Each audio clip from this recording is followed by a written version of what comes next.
안녕하세요. 교육운동가 교육학 박사 이종태의 교육이야기 사람 사는 세상 21번째 시간이 돌아왔습니다. 반갑습니다. 오늘 아주 핸섬하셨습니다. 이렇게. 네. 오늘 특히 야외에 나오니까 좋은데요. 네, 가을 날씨도 좋고. 국화가 아주 제 마음을 사로잡습니다. 유명한 국화에 관련된 시가 있죠. 봄부터 서쪽새가 울었다고. 그분 시를 한때 좋아했었죠. 그렇죠. 네. 그런데 그런 좋은 분들이 막 친일 뭐 있자고 해가지고 그 다음부터 막 그러니까 갑자기 이제 마음이 식었어요. 그런데 가끔 그 첫 구절은 저도 인용합니다. 한 송이 국화꽃을 피우기에 봄부터 서쪽새는 그렇게 울었나 보다. 아무 관련이 없는 것을. 그래서 처음에 그 시를 학교 다닐 때 볼 때는 이게 도대체 뭐지? 이런 생각. 근데 이제 어른이 되니까 이제 그렇죠. 이해가 돼요. 굳이 불교의 연기론이라고 하는 거를 얘기하지 않아도 우리가 한때 심취했던 변증법에서 만물은 연관돼 있다 뭐 이런 얘기. 그렇습니다. 예. 하여간 먼 길 오시느라고 고생했어요. 오늘 이제 그 안양에서 수원까지만 오시다가 이제 여기는 안성입니다. 안성 처음만 왔다가 진짜 안성으로 처음 와봤어요. 아, 그래요? 여기 바로 조금 더 가면 이제 한경대. 그러니까 한경대 앞으로 지나왔는데. 그렇습니다. 그리고 제가 원래 안성 출신이에요. 여기 이제 안성에서 맞춘 거라고 해서 안성 맞춤이에요. 나는 평택분인 줄 알았는데 잘못 알았네. 여기서 이제 공부 잘하고 잘생긴 애들이 평택으로 이제. 그렇고요. 이제 여기 공간이 이제 시에서 운영하는 공간이고요. 좋네요. 네. 안성 시장님이 좋으신 분이니까. 네. 이런 것도 해요. 김보라 시장님. 도대체가 제가 사는데 시장은 뭐 하는 사람인지 모르겠네. 이런 것도 안 만들고.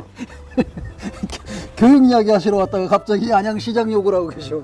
아니, 누구라고는 얘기 안 했어요. 이런 것도 안 해준다고 제가 뭐라고. 하여간 이종태 박사님이 이제 이렇게 교육 이야기를 쭉 하시면서 편안하게. 근데 야외에서 이렇게 해본 적이 없잖아요. 곡성 얘기는 했었는데 한번 곡성 가서 해보자 이렇게 했는데 곡성 가면 이제 더 자연스럽게 아주 자연과 함께 이렇게 나올 것 같고 오늘 가을 날씨와 함께 단풍 모습과 이런 거를 보면서 야외에서 이렇게 말씀을 나누게 돼서 편안하게 마음도 편안해졌고 좋습니다. 같이 보시는 우리 시청자 여러분, 마음이 좀 가을 만끽을 하시죠? 그 화면이라도 여러분들의 편안한 그 마음의 힐링이 되는 그런 화면이 되었으면 좋을 것 같고요. 내용은 더욱더 좋은 내용으로 채워보도록 하겠습니다. 알겠습니다. 오늘 이 박사님 이제 말씀하실 주제가 오늘의 주제는 마을이 학교다. 마을이 학교다. 그 무슨 아프리카 얘기 아니에요? 그러잖아도 이제는 아프리카 사람들은 잘 몰라도 한국 사람은 다 아는 그 구절이 있잖아요. 뭐죠? 한 아이를 키우기 위해서는 온 마을이 필요하다. 그거 아프리카 사람들은 모르는 얘기에 또? 그거 아는 분이 이제 아프리카 사람 거의 없지 않을까요? 아마도. 그런 식으로 이제 마을이 이제 학교다. 그러면 마을이 곧 학교다. 거꾸로도 되나요? 학교가 곧 마을이다. 이렇게도 되나요? 그렇게는 안 되나요? 그렇게는 안 되고 있고 이제 앞으로 먼 미래는 그렇게 돼야 될지 모르죠. 그러니까 학교와 마을이 혼연일체가 돼서 서로를 감싸는 그 상황이 되면 그런 말이 가능할 텐데 그건 한참 시간이 좀 필요할 것 같아요. 가끔 이제 혁신학교인가 이런 데서 마을 분들 모셔다가 강연도 하고 무슨 이런저런 프로그램들을 운영하기도 해서 마을 주민들이 참여하기도 하고 하는 이런 거를 염두에 두시는 건가요? 그런 거 어떤 건가요? 그러니까 그런 얘기로 그런 요소들을 가지고 이제 마을 교육 공동체 이런 얘기를 하잖아요.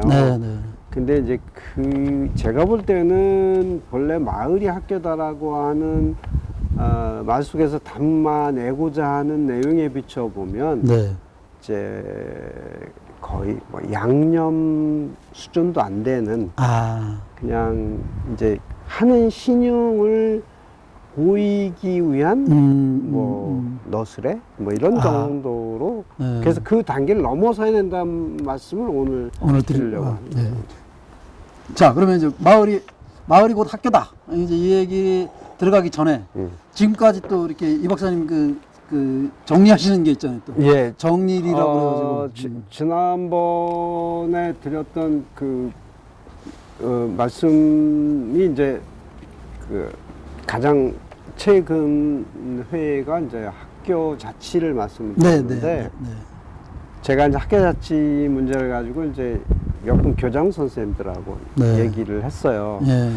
그랬더니 교장 선생님들이 학교 자치에 대해서는 약간 좀 고개를 갸우뚱하시더라고요. 그래서 저는 본래 이제 층층시야 교육부, 교육청, 학교 이렇게 돼 있는 데서 학교를 좀 이렇게 격상시켜서 학교가 좀 자율적으로 교육과정도 결정하고 학교 운영 방식도 학교 공동체 구성원들이 좀 자유롭게 하자 이런 의미로 학교 자치를 말씀드렸는데 왜 고개를 갸우뚱하실까 했더니 이런 얘기가 되는 거예요. 학교 자체하면 도대체 학교가 누구 거냐. 어떤 사람은 이 교장이 독단을 하라는 얘기냐. 교장 자치죠. 근데 교장 선생님들 볼 때 요즘 교사들 너무 기세등등해가지고 교장 말도 안 듣는다는 거예요. 아니 교사들이 자기 마음대로 하려고 학교 자치 얘기하는 거 아니냐. 또 요새 학부모들 민원이 등살 때문에 너무 못 살겠다. 학부모가 다 좌지우지 하라는 거냐. 또 학생들은 옆에서 우리는요 이러잖아요. 학생 자치 뭐 이런 얘기 나오고. 그래서 그때 제가 깨달은 것 중에 하나는 학교 자치가 이 학자 입장에서 학교 자치가 중요하다고 얘기했는데 실제는 학교 구성원들이 민주적인 교육 공동체를 만들기 전에는 이거가 너무 이상적인 얘기에 불과하구나. 근데 우리나라는 지금 학교 운영위원회가 있지만 이게 학교의 실질적인 운영 주체로 쓰지 못하고 있어요. 아직도 옛날 육성회 수준인 데가 더 많죠.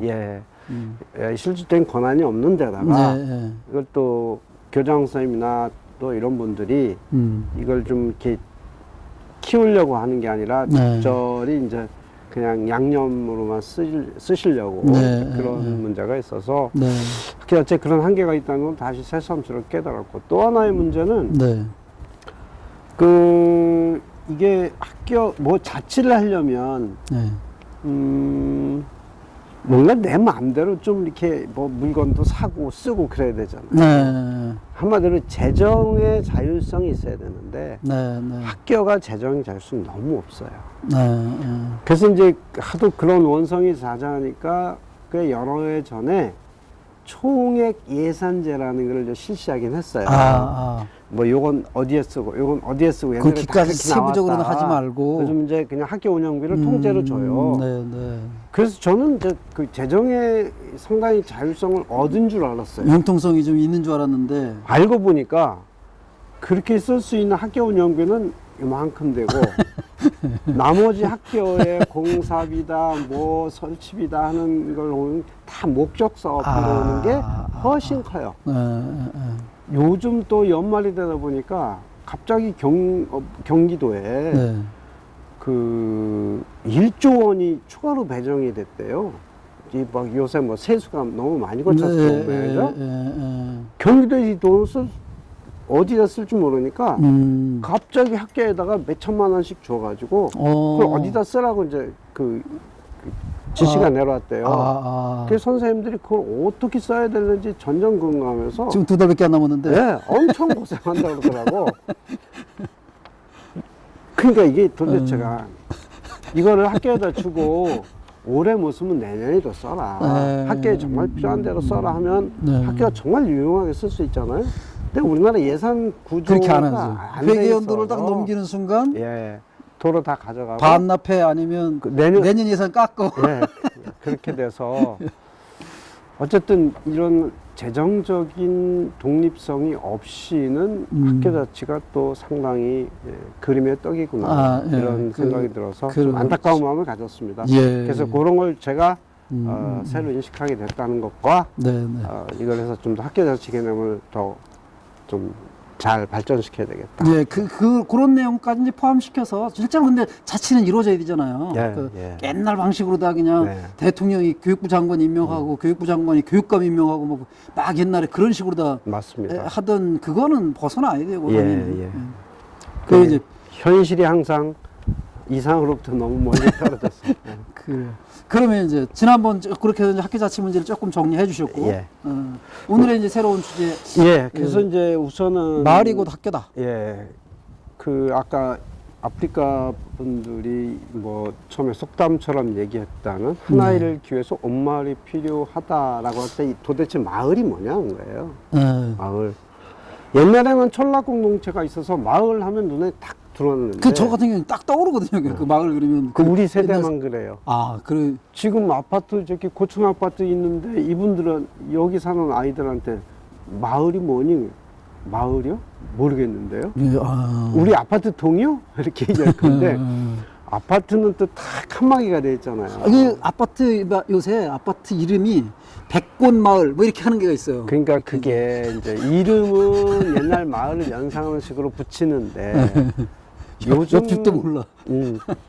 요즘 모든 현상이 이름과 내용이 전혀 맞지가 않는 이 괴리 현상이 보편화되고 있잖아요. 그래서 이제 어쨌든 옛날 전락 공동체 같은 데 생각해 보면 한 아이가 태어나면 온 마을이 기뻐하고 아이가 밖에서 놀다가 넘어지면 이웃집 할머니가 가서 일으켜 세우고 약도 발라주고 그러면서 기본적으로 관계가 이 상하 좌우 사통팔달로 다 이루어지고 애기 난 얘기하니까 동네 애들 생일을 다 하신다니까. 그렇죠. 누구네 뭐 모내기 하는 날 누구 라떼는 누구 막 그러니까 두고두고 어른들 돌아가실 때까지 그 얘기를 하잖아요. 그렇죠. 그렇게 해서 그 아이가 어떻게 자라는지 관심을 갖고 서로 도움을 주고 이렇게 하다 보니까는 한 아이가 크는 데는 부모의 역할은 5분의 1, 10분의 1밖에 안 되고 주변 사람들의 역할이 크잖아요. 그렇죠. 이제 이런 상황을 염두에 두고 한 아이가 크기 위해서 온 마을이 필요하다라고 얘기했는데 이제 그런 점에서 이제 그 마을의 중요성을 좀 얘기를 할 수 있고요. 또 하나 중요한 거는 이제 학교라고 하는 것이 요즘에 그 학교의 역할이 점점 줄어들고 있다고 그러잖아요. 옛날에는 학교 가서 선생님들이 교과서 가지고 가르치면 그게 단 줄 알고 그거 가지고 상급 학교도 가고 취업도 할 수 있었는데 요즘은 학교에서 배우는 거 가지고 어디 가서 써먹을 데가 별로 없잖아요. 별로 그 실효성도 떨어지는 데다가 아이들이 배우는 내용 중에서 학교에서 배우는 내용이 점점 줄어들고 있어요. 비율이. 뭐 인터넷을 통해서 배우지, 또 그 친구들 동아리를 통해서 배우지, 선배들을 통해서 배우지, 학원 가서 배우지. 그러다 보니까 학교 역할이 점점 줄어드니까 이제는 그렇게 배우는 것만 가지고는 미래 사회의 다양성을 내가 대처하기 어려우니까 이제는 좀 더 기회만 있으면 어디든지 가서 내가 필요한 걸 배워야 되는 사회가 됐다. 뭐 그런 점에서도 이제 온 마을이 필요하다는 것이 좀 절실하게 느껴지는 것 같습니다. 그래서 한편으로 마을은 점점 파괴되지만 한편으로 마을의 중요성이 점점 더 커지는 이런 역설적 상황이 요즘 상황이 아니에요. 그러면 아까도 잠깐 말씀해 주셨지만 도회지에서 시골은 아직도 조금씩 마을이 남아 있죠. 그렇죠. 근데 도회지에서 마을은 어떻게 찾을까요, 정말? 그래서 그 마을을 어떻게 찾아야 되느냐는 것은 이제 다음 회에 이제 조금 더 구체적으로 한번 알아보려고 하는데 어쨌든 우선 뭐 예비적으로 한 말씀 드리자면은 어른이나 아이나 지금 너무 개인 중심, 가족 중심으로 돼 있는 그걸 좀 여는 게 필요한 것 같아요. 그러니까 뭐 그야말로 이제 아파트 요 담 너머에 누가 아니 이제 벽 너머에 누가 사는지 모르고 사는 이런 것을 적극적으로 서로 소통도 하고 그 다음에 뭐 조금만 낯선 사람이 와도 거의 도둑놈 아니야 뭐 이런 식으로 이렇게 경계하는 마음에서 저 사람은 우리 어디 살고 또 무슨 일을 하는 사람이야. 그러니까 저 사람은 나한테 그래도 뭐 필요하면 내가 어떤 도움을 받을 수 있는 사람이 하는 옆 사람에 대한 관심. 이건 어른들이 먼저 가져야 될 것 같은데. 근데 그러기에는 이제 아파트 생활이라는 게 아주 보편화되어 있고 그 아파트를 좋아하는 사람들은 자연환경을 좋아할 것 같지만 실제로 자연환경의 시골에 와서 전원생활하고 그러면 이웃집들 관계에서 사생활이 너무 많이 노출돼서 난 싫다 이런 분들도 있어요. 요새 갈수록 좀 그렇게 되죠. 그렇죠. 예. 그 사생활 요즘 뭐 또 개인정보 이런 게 네, 있잖아요. 그런 것도 있고. 뭐 자기 생일도 안 알려주고 주소도 안 알려주고 아 참 이게 뭐 누구를 탓할 수는 없는데 분명한 것은 이렇게 계속 가가지고는 우리의 삶이 너무 피폐해지고 원자화된 개인으로 살아갈 수밖에 없는 그러면서 결국 내가 괴로움을 당할 때 아무도 나한테 관심을 갖지 않아 그래서 죽은 지 3달 만에 뭐 동사무소 직원을 통해서 확인하는 이런 참 불행한 현실이 예 숙제입니다. 숙제. 그래 그렇기도 하고 그 이제 코로나 상황에서 이 상황을 또 좋아하는 사람들이 생겼어요. 그러니까 사람들 만나는 거 별로 안 좋아했어 그동안도. 근데 뭐 코로나가 없을 때는 그냥 어쩔 수 없이 만나야 되고 뒤풀이도 가야 되고 막 이러는데 굉장히 싫었는데 지금은 안 다녀. 공식적으로 안 가도 좋고 그 남은 너무 좋아 이건 거 이렇게 생각하는 사람들도 있는 거예요. 그러니까 이제 전통적인 마을이나 이웃과의 관계를 깨는 중요한 것들이 이제 아파트 문화뿐만 아니라 말씀하신 대로 이제 코로나인데 그 전에 또 그 강력한 무기로 등장한 게 소위 가상 공간. 아, 예, 그것도 맨날 있죠. 뭐 저도 이제 틈만 있으면 핸드폰을 들여다보는데 옆에 있는 사람은 관심 없고 핸드폰에 있는 사람, 멀리 있는 사람만 관심을 두는 전철의 풍경이 아주 그냥. 예. 그러니까 이제 그런 가상 공간이 일상화되면서 나타나는 이제 이 개인 간의 괴리 이런 것도 있고 좀 뭐 또 코로나는 이제 거기서 그거를 불난집에 부채질하듯이 더 이런 상황이 그러니까 앞으로 인류라는 말이 과연 성립할까? 인류라고 하는 게 이제 사람들이 모여서 하는 게 인류인데 서로 교류하고 근데 이게 다들 그렇게 떨어져 살면 이게 뭐 어떻게 되는지 걱정입니다. 오늘 딴 얘기는 좀 많이 했는데 그런 하여튼 그런 상황에서 이 마을이 자꾸 파괴된다는 것하고 또 하나 이 마을 교육을 방해하는 요소를 지적하자면 우리나라 학교가 특히 더 그렇지만 학교가 너무 고립돼 있다. 공간적으로? 아니요. 심리적으로. 고립돼 있다는 얘기는 이제 학교 체제만 보면 교육부부터 교육청 전국에 있는 10,000개의 학교가 다 한 시스템으로 돼 있는데 이게 막상 이제 어느 지역으로 학교가 가면 학교와 마을, 학교와 동네는 지리상으로는 분명히 한 공간에 있는데 그 양자 사이에 소통이 거의 안 된다는 거예요. 제가 밖에 있을 때 선생님들 얘기 들어보니까 마을 주민과 학부모는 불각은 불가원이다 그렇게 얘기를 하더라고요. 선생님들이 그거 아예 그냥 인식이 그렇게 돼 있어요. 될 수 있는 대로 가까이 하지 말고. 결국은 이제 옛날 조금 된 얘기입니다만 이제 지금도 마찬가지거든요. 대도시 주변의 소읍들 있잖아요. 거기 학교는 4시 반, 5시만 되면 학교가 텅 빕니다. 왜? 선생님들은 주로 살기 좋은 대도시 인근 주택지에 살거든요. 그럼 퇴근 시간만 되면 바로 이제 차 타고 퇴근하죠. 예. 그러면 학교에는 텅 빕니다. 텅 비고. 그리고 그 자리를 학원차들이 와서 휩쓸고 지나가면 아이들은 다 이제 학원으로 가죠. 네. 교사와 학부모들이나 지역 주민과의 소통이 없고, 학교가 파하면은 아이들이 학교에 있을 이유가 없습니다. 학교는 아이들에게, 동네 주민에게 무엇인가? 이런 질문을 던지는 거죠. 네. 그게 또 열려도, 예를 들면 이제 학부모들이 지금 상황에서 학부모들이 이제 학교에 자유롭게 드나들고 교사들과 이제 뭐 애들 문제를 가지고 토론도 하고 때로는 식사도 좀 하고 뭐 이렇게 한다 그러면 모든 학부모들이 그렇게 하는 게 아니라 좀 나서는 학부모들. 그렇죠. 그게 이제 뭐 치맛바람이니 또 계층 간의 무슨 뭐 약간의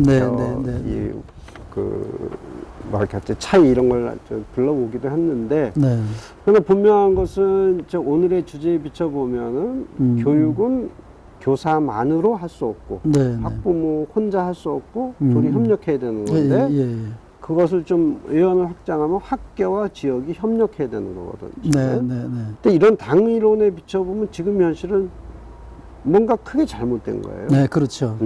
그래서 이제 이거를 극복하고 결국 관계를 회복하고 소통을 이어가야 된다는 것이 이제 마을이 학교다라는 명제의 이제 중요한 요소가 되는데 이제 그것이 지금 안 되고 있다는 게 이제 오늘의 문제 의식인 거고요. 어쨌든 이런 뭐 현실은 굉장히 좀 어려운 상황이 돼 있지만 그럼에도 불구하고 왜 다시 마을을 불러들이고 마을 학교라는 얘기가 유행하느냐 하는 것은 이제 몇 가지 객관적인 요구가 있기 때문이다는데 첫 번째는 사실 마을 학교를 처음 제기한 사람들은 교육 쪽이 아니라 지역 주민운동하는 분들이었어요. 그 지역 주민운동을 하면서 파편화된 지역 주민의 삶을 이렇게 이으려고 하다 보니까 거기가 굉장히 교육이라고 하는 게 굉장히 중요한 요소가 되는 거죠. 그래서 마을 주민의 요구를 하나씩 이렇게 해결하려고 하다 보니까 특히 저소득층이나 뭐 평범이나 이런 사람들에게는 교육 문제가 거의 사각지대가 되잖아요. 그래서 이제 이게 뭔가 좀 주민들이 협력해서 이 사각지대가 된 이 부분을 채워야 되겠다. 거기서 이제 마을 교육 얘기가 나오는 거죠.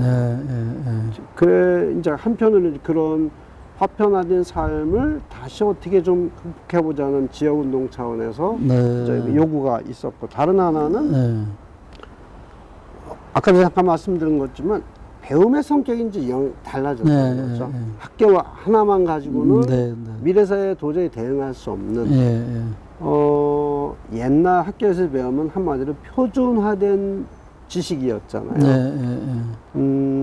사람이 살아가는데 필요한 알아야 되는 것도 엄청나게 많은데 학교에서 가르쳐 주는 거는 국영수, 과사 뭐 이런 거잖아요. 근데 그거 몰라도 사회 살아가는데 아무 지장이 없고 알아도 별 도움이 안 되는 게 참 많단 말이에요. 대신 뭐 이웃집 아저씨한테 배운 거라든지 뭐 잠깐 어디 철공소 가서 배운 거라든지 뭐 동네 형한테 배운 이런 것이 살아가는데 훨씬 더 도움이 된단 말이에요. 또 하나는 이제 그 예전에는 이제 표준화된 거기 때문에 모든 아이가 똑같이 배워서 공장에 가서 다 기계적으로 착착착 움직여야 되는 이런 게 이제 통용됐는데 요즘은 정말 학교도 안 간 기발한 아이디어를 가진 아이들이 갑자기 뭐 뉴스의 주인공이 되고 그 아이가 이제 나중에 뭐 기업을 만들어 가지고 뭐 20대 CEO가 되고 뭐 이런 상황이 된단 말이에요. 그런 상황을 보고 학교나 교사들은 약간 옛날 서태지만은 또 그렇잖아요. 학교 일찍이 중퇴한 아이인데 세계적인 스타가 돼버렸어요. 그걸 보고선 학교나 교사는 자괴감을 느낄 수도 있죠. 물론 전 내 영역이 아니야라고 이제 피할 수 있지만 그래서 이제는 이제 그런 교육을 미래의 대응할 수 있는 교육으로 바꾸기 위해서는 학계의 담장을 넘어서야 된다. 네. 결국 학계의 담장을 넘어서면 마을이잖아요. 네. 그 마을과 학계가 협력하는 교육 체제가 돼야 된다. 네. 네. 그래서 이제 다시 마을이 소환되는. 네. 그러면 이걸 어떻게 해야 되느냐 하는 문제는 네. 시간이 많이 가서 다음 시간에. 예, 예. 예. 그래요. 하여간 지금 마을이 학교다 굉장히 좋은 주제로 오늘 가져오신 것 같아요. 지금 마을이 더군다나 도해지에서의 마을은 아까 말씀하신 대로 거의 뭐 마을이 뭔지도 모를 정도에까지 됐는데 학교와 마을이 혼연일체가 되는 앞으로 계속 이 얘기를 하면 좀 더 가까워지는 방안도 좀 나오겠죠. 네, 예. 다음 현실적으로. 기회에 조금 몇 가지 예를 한번 들어보겠습니다. 아, 그래요. 예, 예. 고맙습니다. 자, 그러면 이 맑은 가을 하늘에 학교 이야기 좀 약간 따분하셨을지 모르지만 실제로 마을과 학교가 어우러지면 굉장히 포근해집니다. 그런 걸 기대하시면서 다음 기회를 노려주셨으면 좋겠습니다. 지금까지 교육학 박사 이종태의 교육 이야기 사람 사는 세상이었습니다. 시청해주셔서 고맙습니다. 고맙습니다.